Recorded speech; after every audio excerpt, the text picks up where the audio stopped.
Hello everyone, Sientir here with Kingdom Come Deliverance, and I need to train hard, fight easy. So Sir Radzig wants me to undertake training with his captain, Sir Bernard. He has a reputation for being gruff, and I'm not sure whether he'll be too happy about Sir Radzig taking me, a blacksmith's son, into his service. So I need to go to the training ground and talk to Captain Bernard. So, let's go do that.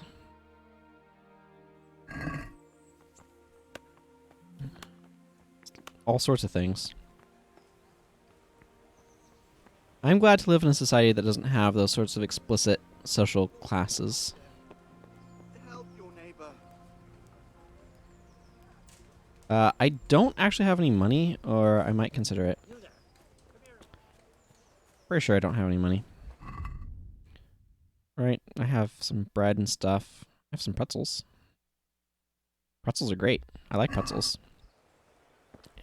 Good old Auntie Anne's with, any other large soft pretzel with some honey mustard. It's delicious.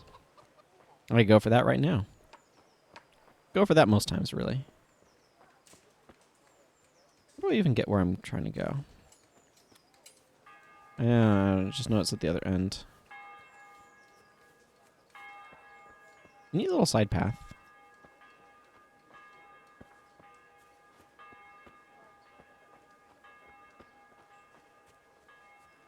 So I guess, given some of those entries, it's spring or early summer, depending upon what you want to call late March. That's what it sounded like from the codex. I guess it's 2 weeks later, so it's probably April? Early-ish April? Oh, cobbler. They do shoes. This is nice. What now? Oh. Hi, Beggar Jane. God be with you. What can I do for you? Did you find out what actually happened? Folks say it was on account of her silver, and how Sir Radzig sides with a king. How does life in Rattay suit you? I suppose it was kind of them to take us in, but then they just left us to fend for ourselves. Nobody gives a damn about us. Take care. Yep. I assume this road goes somewhere. You see these little trails. I really like this detail of water. Be merciful. What am I to do? A poor wretch whose home was burned to ashes by Sigismund's sword. Because it's one of those things where that would happen, right? Where water would... Oh. Energy's at 50%. Apparently he's getting kind of tired. Well, we've got a little bit of time yet, so...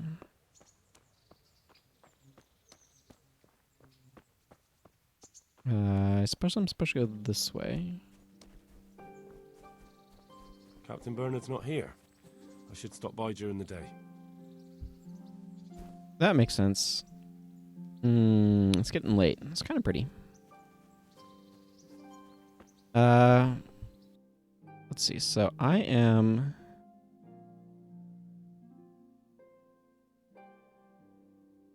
Okay, that's got a lot of stuff, kind of. Okay, that's all the further I can zoom in. That must be where I need to go for the bed place, then. These are quests, tipsters. Tavern, DLC quests. It looks like I should just kind of go around and make my way back to where the bed is. Apparently it has been a full day for our protagonists. I think I want to go through here, though.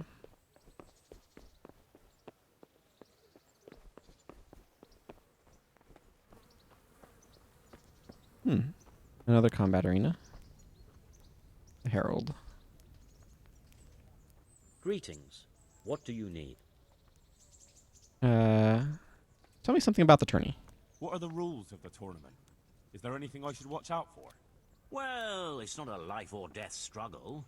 We're not barbarians, after all. Anything in particular you'd like to know? And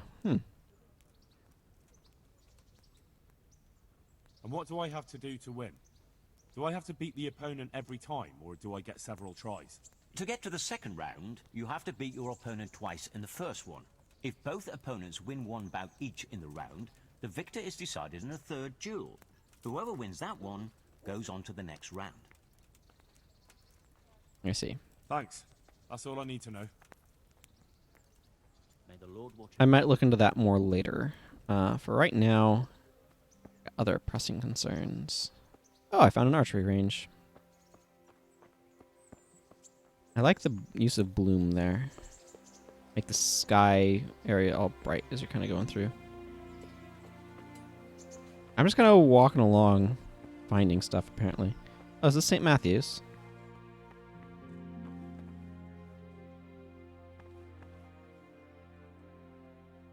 Excuse me.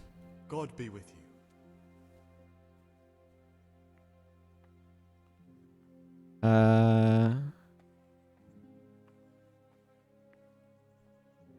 May the Lord watch over you. Nothing. I mean, there's probably stuff there. Ah, I see. That's pretty typical.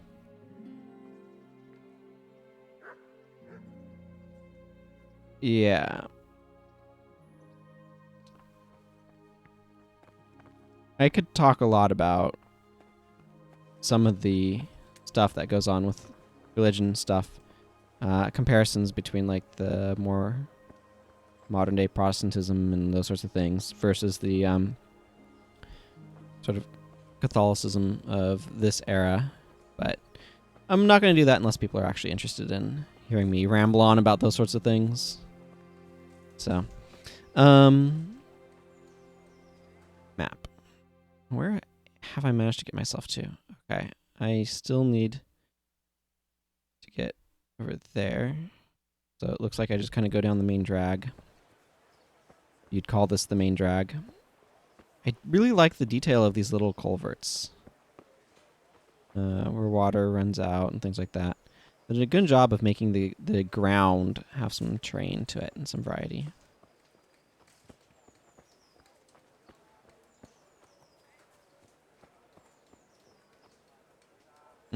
That's probably a trader or something.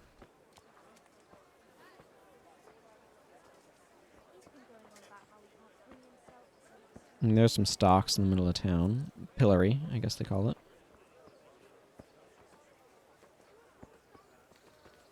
Oh, this might be St. Matthew. Yeah, there's a grave. I don't need to go anything there. I do want to make my way kind of around. This is a very big place, is what I'm realizing. Well, that's not going to help me much. The entrance exit must be more this direction.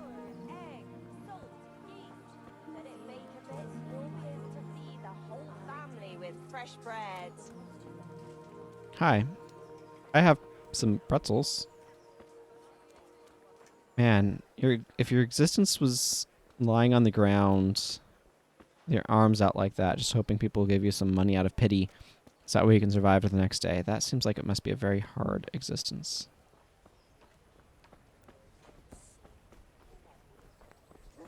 But that's kind of what's been thrust on the people of Skalitz. Like, if I pronounced the place right.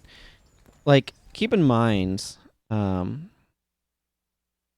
yeah, okay, down the road and kind of around the side. Keep in mind that they would have had, like, very little economic source. Like, if their work... Man, that's so beautiful. Would have traditionally been working the land... Their land is gone, so what are they going to do? Like, they don't just have a replacement job just waiting lined up. Plus, technically, they've devalued the labor market as well by having a sudden influx of people. So it's very difficult for them to survive. That's why you've got them turning to, or becoming beggars, or potentially turning to robbery, because they don't have a good way of surviving. It's a tricky thing. And a very difficult situation for them all. Let's see, where is this mill? It's around here somewhere. Yeah, okay, it's over here. Just straight ahead of me.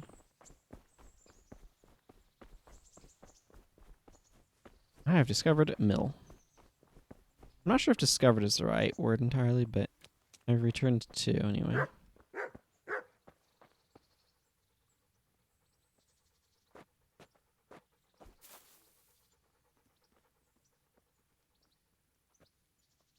Hey. Look at you, lover boy. Uh, Have you got a moment? I'd like to ask a few questions about Skalitz. I don't remember much. All right. What do you want to know? how did you get me here? How did you get me away from Skalitz? It wasn't easy.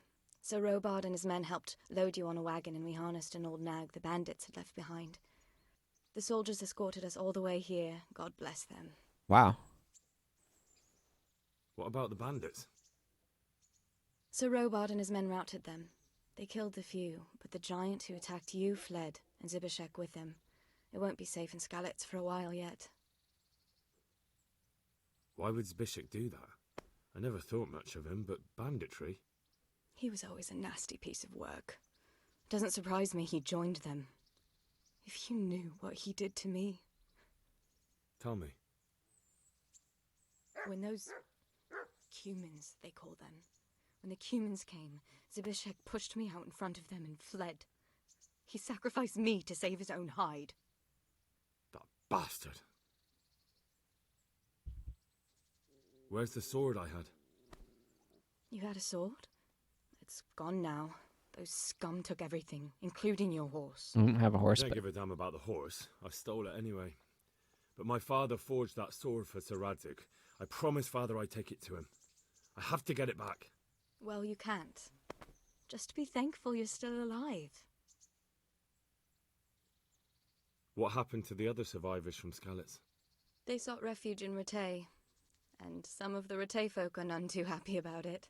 And Matthew, Fritz and Matthias? Johanka? Did they make it? They're alive. I heard Matthias is at the stud farm in Merhoyed. Johanka is in Sasau, and Fritz and Matthew, well, you know them. They're up to no good somewhere. The only trouble they'll be in is of their own making. What about Sir Radzik? Sir Hanush, he's the Lord of Rattay. He gave his lower castle to Sir Radzik, a place called Perkstein. Sir Hanush lives at the upper castle. The Skalitz folk have made camp in front of it. I see. How did you get away from those cumins? I thought I was finished, but I grabbed a dagger from one of them and... Wait, how do you know what happened to me?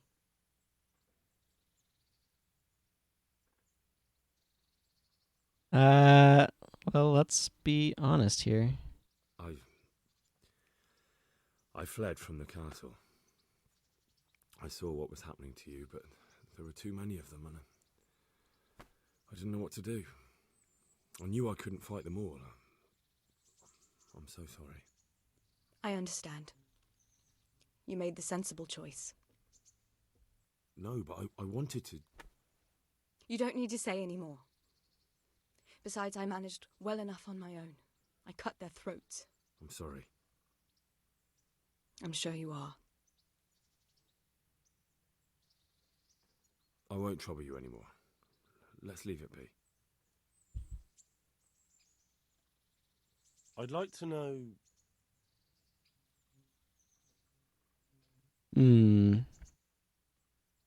How are the Skalitz folk getting on? They're alive. That's the main thing. They have shelter, but they're just scraping by. Rattay citizens aren't happy the town is full of beggars who don't look like leaving anytime soon. Yeah, I imagine. That's all. I can ask some of the other questions later, I manage.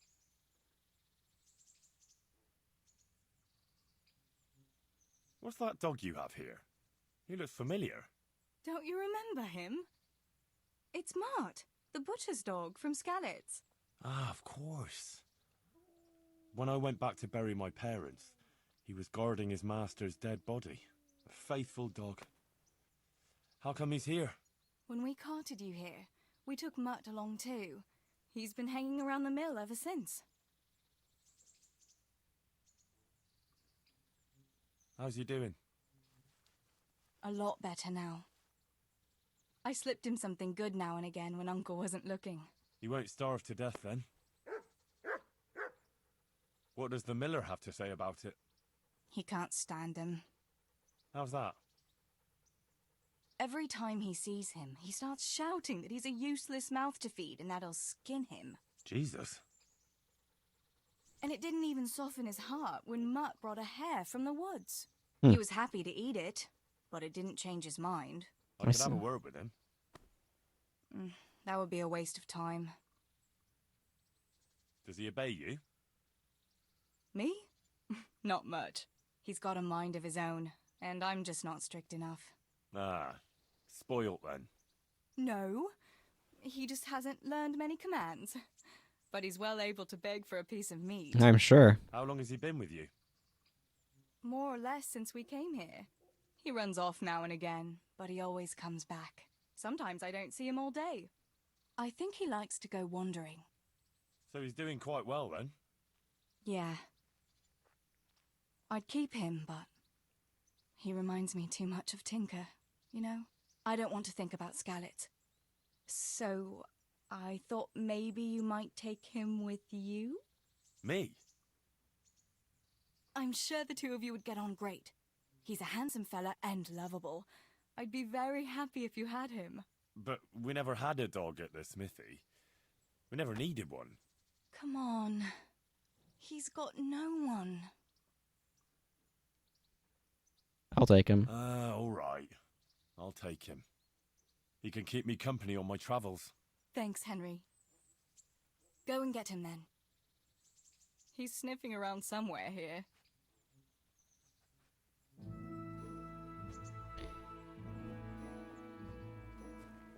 Hey, how are you doing? Hey, Mutt. Remember me? From Skalitz, remember? You want to go with me? Come on then. We'll get on like a house on fire. That's an interesting choice of expression. Dog. From this moment on, you have a canine companion. He's your best friend who will protect and help you, but you must take good care of him. You can talk to him and feed him, ideally with meat, give him commands, and reward him with praise. With the cursor, you can give him all sorts of commands using, hold down X, for example, heal.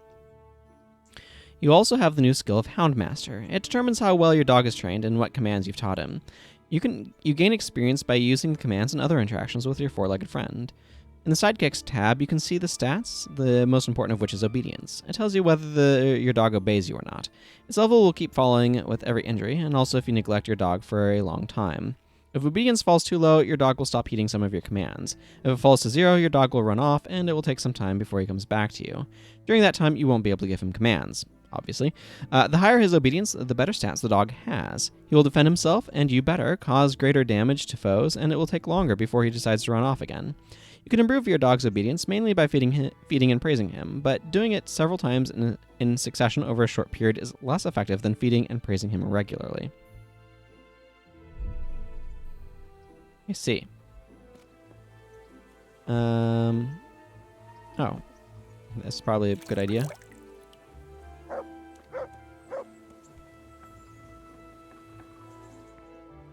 Let's see. This is my room.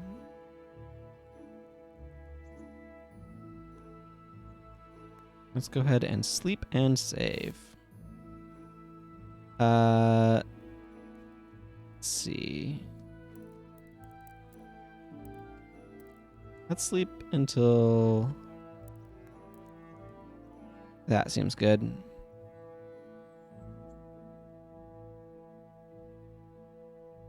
Not quite sure how... Oh, I see. It's a 24-hour clock. That makes sense. I'll need to eat, obviously, when I get up.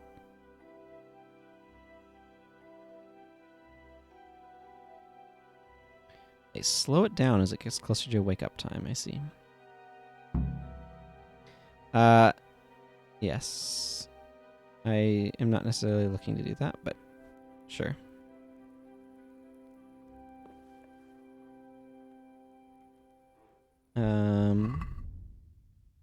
All right. So, what's this? Neck chain, body chainmail, body plate, armor.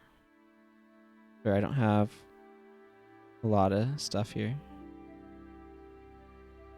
Am I not wearing pants? Oh, I might not be. Where's my green silk? Yeah, there it is.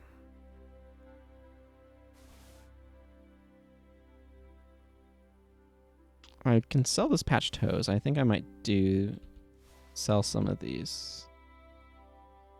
What? No.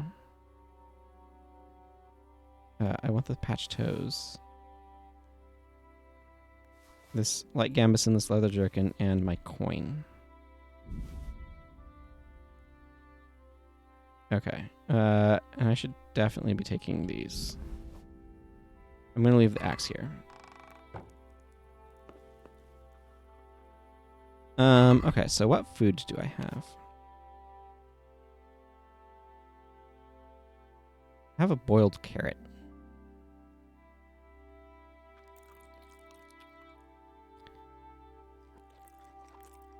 There we go. Some bread.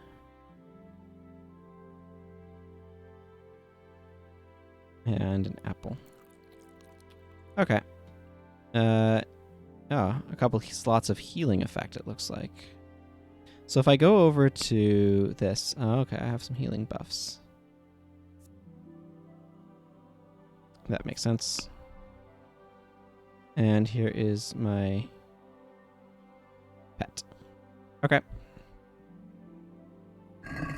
It's still early, but I might as well get a move on.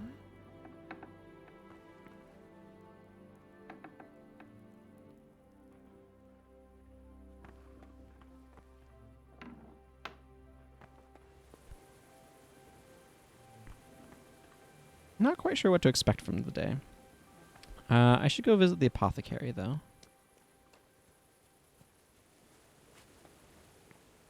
It is definitely still early. Ah, look at that. Big Dipper. Right there. Forget which Ursa that is. If it's major or minor or what. If I hold this, do I pull out my torch? Yes, that is how I pull out my torch. Excellent. Now I wanted to go, I guess, kind of up that way.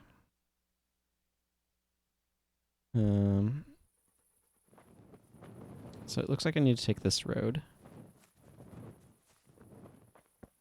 I also need to go sell a bunch of crap I've got, but that's another matter as well.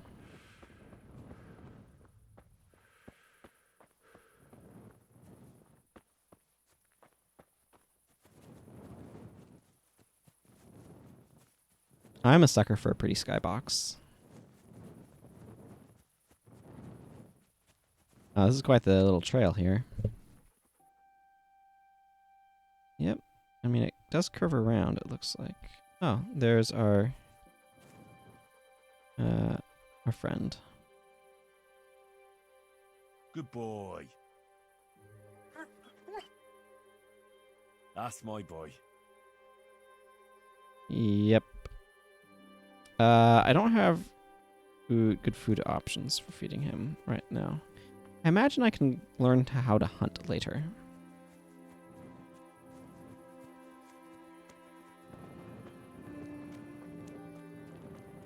So, that might be a source.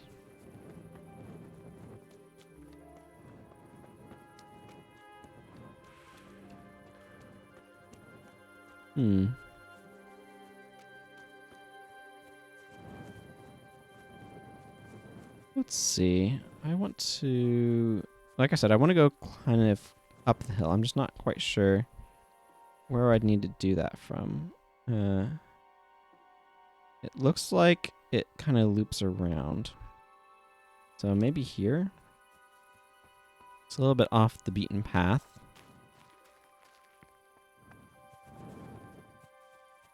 But I don't want to go all the way around if I don't have to. Oh, that's a little steep. I mean, for defensive reasons, you want that, but...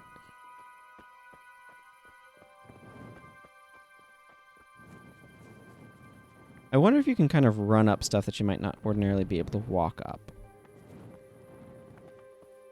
I'm not sure. You can do that in, like, Breath of the Wild, for example. There's stuff that is too steep to...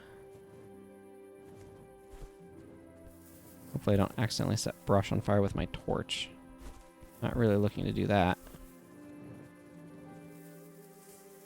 Okay, well... Can I go over this way? Make my way up. I have training I need to get to. And it's far more convenient to come up this way to do it. Okay, looks like it's just kind of... Oh boy. It's still way up there.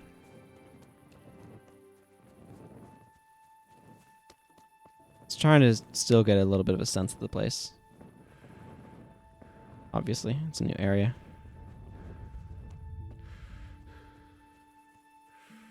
I don't think I need my torch anymore. We got ourselves a sunrise. Isn't that lovely?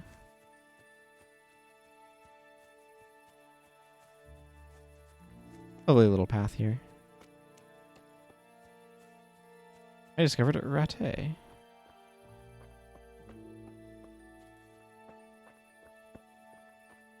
Alrighty.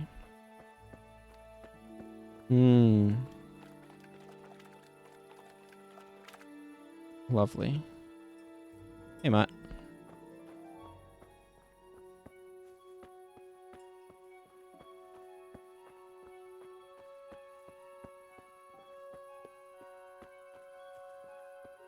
Well, this is where he will be. I guess it's perhaps a bit early still.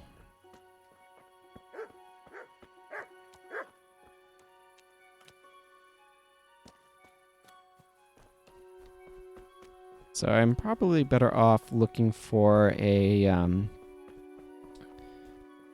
shopkeep.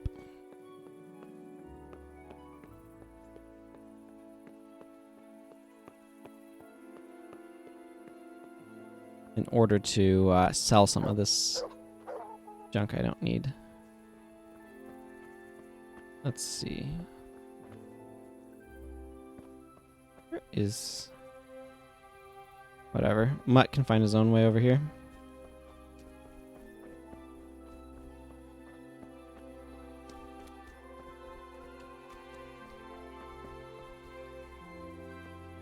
There he is.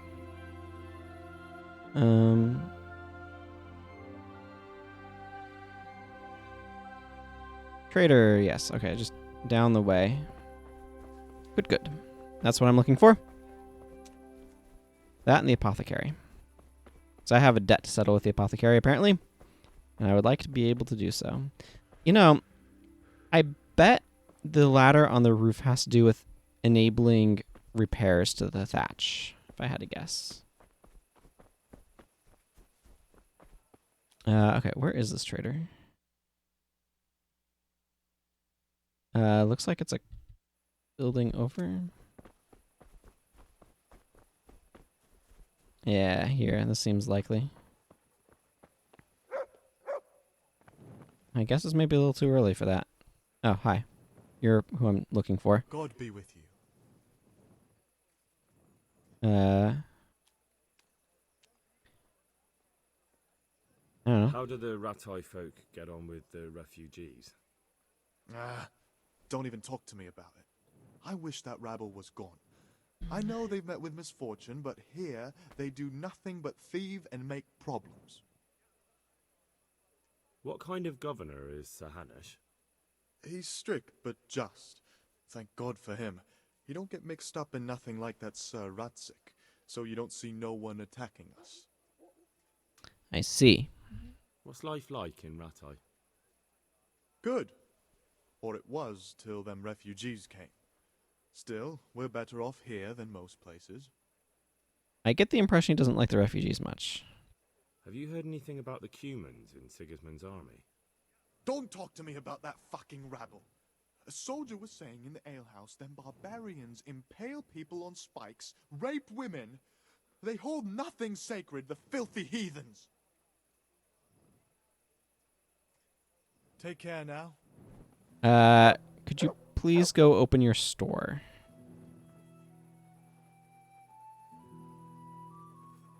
That's what I want right now.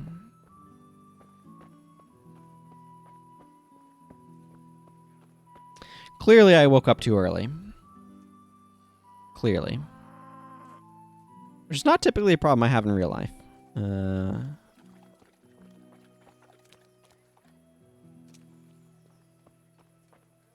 But this is not real life. It is a video game.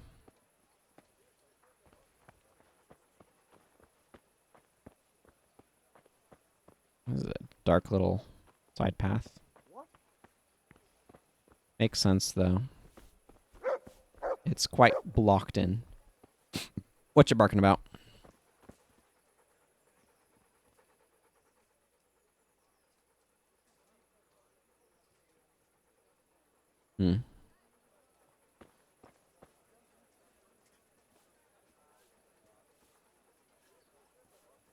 Well, I'm going to go ahead and read a few codex entries, I think. Society. Sure, let's go ahead and go here. Executioner. The profession of executioner dates back to ancient Egypt and Rome, reappearing in Europe in the 13th century. Before this, capital punishment was meted out by the judges themselves, or the prosecutors or relatives of the condemned, or other persons as suited. It was only with the advent of the executioner that all such tasks were under his remit. Although the executioner, by his profession, came into considerable money, and it was a status symbol for a town to have its own, the hangman or headsman would be a social outcast. For an honest citizen to make any contact with the executioner was to lose respect, and the executioner himself had to endure a lot of discriminatory measures, sitting in a separate place in the church and at the inn, not taking part in social functions and celebrations, etc. The executioner took charge of punishments such as hanging, breaking knees, quartering, burning, and torturing, drawing by horses or beheading. He had his assistants, henchmen, who helped him with preparation and took away the bodies of the executed. Other tasks done by the executioner included the role of the knacker, who cleared away animal cadavers, caught stray dogs, and even sometimes just cleaned up filth from the streets. The executioner might also oversee the town brothel, was somewhat familiar with surgery, could set broken bones and dislocated limbs or amputate them in cases of gangrene. Sometimes the executioner sold articles directly related to an execution to the superstitious. For example, the hanging rope, the hanged man's fingers, or amulets made from his hair. I see. Beggar. Although beggars were on the margins of society, they had their indelible place in it. In the cities, there were hospitals earmarked for them, and the church also provided assistance. Begging was allowed at cemetery gates and in front of churches, and each beggar could occasionally go to the baths at municipal expense. That makes sense. A bunch of stinky people around town. Maybe you want to get them cleaned up sometimes, eh? Some monks were regulars among the beggars too, called almsmen or mendicants. The beggars were well known and tolerated in their communities, but by contrast, it was believed that foreign and wandering beggars brought misfortune. There was seldom any shortage of alms, because charity and gifts to the poor were considered prerequisites for salvation. That is a good way of seeing that people are taken care of, I suppose.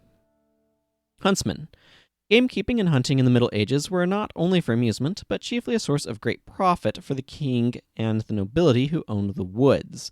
The feudal gamekeepers and huntsmen, who also undertook woodsmanship. In addition to their obligation to look after the game, they took charge of the forest and its protection. In the forest, it is prohibited to hunt deer, fallow deer, boar, or any other game, violation of which was a criminal act subject to heavy fines, or even, in the case of repeated infringements, physical punishment. The same was true for unauthorized logging and collecting of timber. Many poachers came from the ranks of the poor and had not very much to lose, which quite often resulted in physical conflicts with the huntsmen when they were caught red-handed. Millers. Milling is one of the oldest crafts in the Czech lands, the construction of watermills being well known since earliest times. Over the centuries, the mechanism was perfected, and in the Middle Ages, there was a mill in practically every village. There were also windmills or mills powered by oxen or horses. Milling was one of the so-called freelance professions. They conducted trade in the village, among other roles. With the increasing number of watermills and other water-powered equipment, there was a need to settle relationships between the various millers. Already by the mid-14th century, an association of provincial millers, experts in the field of water rights, was set up, with powers to survey watercourses, stipulate the scale of mill earthworks, assess the technical condition of mills, and so on. They also drew up a code of conduct for millers, so as to ensure their use of water for milling caused no loss to others. Since the mills stood apart from the other village houses, millers were often the subject of gossip, and were accused of earning money on the side in nefarious ways, from selling customers short on flour to outright witchcraft, thievery, and trafficking in stolen goods. The latter accusation in particular were certainly defamatory and without a grain of truth. Grain. Pharmacist. The apothecary prepared medication according to carefully studied prescriptions that were passed down the generations. It was one of the few professions that was not organized into guilds. The production of medicaments was quite hard work and a great responsibility. The apothecary had to have studied at the university and would be schooled not only in Latin but also in Greek, had to be able to carefully measure out precise dosages of medication and to ensure the ingredients were always available. If there was no apothecary in town, there would be the monastery infirmary. And if that was not available, people turned to the services of herb women, lay herbalists, quack healers, or medicasters called charlatans. No relation to the modern meaning of that word, I'm sure. Their methods of healing were controversial, because in making lotions and potions, they made use not only of herbs, but of spells, amulets, and sometimes even very unusual raw materials, such as frog poison or hanged man's finger. Priest. The priests were among the elite in medieval society, and among the few who had any education. Village priests were less educated than those of the larger parishes. They could barely read or write, had no library, and learned the liturgy by heart. They were none too well off, typically working in the fields or raising livestock. So these are probably talking about the village priests. Like lay farmers. They were not celibate, enjoyed folk entertainment and games, dancing and going to the tavern. As time went on, looser morals and educational decline spread to the towns and monasteries. By contrast, the priests in the larger parishes and towns owned more property and, with the exception of service to God, did not have to resort to any manual work. The duties of the priest encompassed preparation and serving of Mass, hearing confessions, taking care of the church and its operation and decoration, visiting the poor and the sick, arranging charity collections, collecting dues, conducting baptisms, weddings, last rites, and funerals. Smuggler. In the Middle Ages, smuggling was regarded as taking any goods in or out of a town without paying export or import duties. Smugglers had to know alternate routes and how to avoid the tax collectors. When smuggling through the gates, they made use of false-bottomed vehicles or baskets, or even resorted to climbing over the walls by night. Contraband included fabrics, spices, wine, and other less freely available goods subject to high taxation. Interesting, so that smuggling was less about getting illegal goods in and more about getting goods in without paying taxes for them. Swordsmiths and armorers. Swordsmiths were originally blacksmith cutlers, specializing in blades for swords, knives, daggers, and other handheld sidearms. In the 14th century, the making of armor began to specialize and separate out from the blacksmith's craft. Specialist professions came into being. Armorers, platesmiths, and baskinetiers, not sure on that word, who not only produced, but also sold their wares. As regards the weapons, there were new specialized professions: the swordsmith, bladesmith, fletcher, arrowsmith, and in later centuries, the gunsmith, bowyer, or shieldsmith, making wooden and metal shields. The price of a complete suit of armor was very high, affordable only to wealthy noblemen. Those who could not afford a complete suit of armor would have only partial metal armor, and would rely on their agility for protection in combat. Also linen armor, like gambeson and stuff as well, could be fairly effective. Okay, well, there's a bunch more stuff to read, but I think I'm going to go ahead and... Oh my goodness, there's so much stuff to read. Right, well, I'm going to go ahead and wrap up here. So until next time, everyone, take care, and goodbye.